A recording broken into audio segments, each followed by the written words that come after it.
భద్రం be careful brother, భర్తగా మారకు bachelor అంటూ సాగే ఓ సినిమా సాంగ్ అప్పట్లో మామూలుగా హిట్ కాలేదు. పెళ్లి చేసుకుంటే వచ్చే కష్టాల్ని ఒక సింగిల్ సాంగ్ లో మొత్తం ఎక్స్ప్లెయిన్ చేశాడు రైటర్. అమెరికాలో అమ్మాయిలు డోంట్ మ్యారీ బీ హ్యాపీ అంటున్నారట. దాదాపు 45% మంది అమ్మాయిలు సింగిల్స్ గా ఉండడానికి ఇష్టపడుతున్నారట. షాదీ మాటే వద్దు గురు, సోలో బతికే సో బెటరు అంటున్నారట.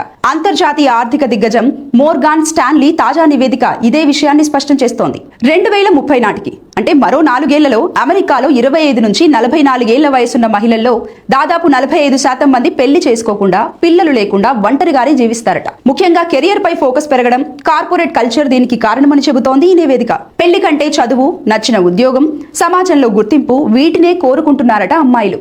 ఆర్థిక స్వాతంత్రం కూడా మరో కారణం. వీటన్నింటి కారణంగా పెళ్లి ఆలస్యం చేయడం, లేదంటే అసలు పెళ్లే వద్దనే ధోరణి పెరుగుతోందట. ఒకవేళ లేట్ గా పెళ్లి చేసుకున్నా చైల్డ్ ఫ్రీ లైఫ్ ఎంజాయ్ చేయాలని కోరుకుంటున్నారట. వీడియోపై మీ అభిప్రాయం ఏమిటో కామెంట్ లో చెప్పండి. ఇన్ని ఇంట్రెస్టింగ్ వీడియోలు చూడాలంటే వెంటనే మా పేజీని ఫాలో అవ్వండి.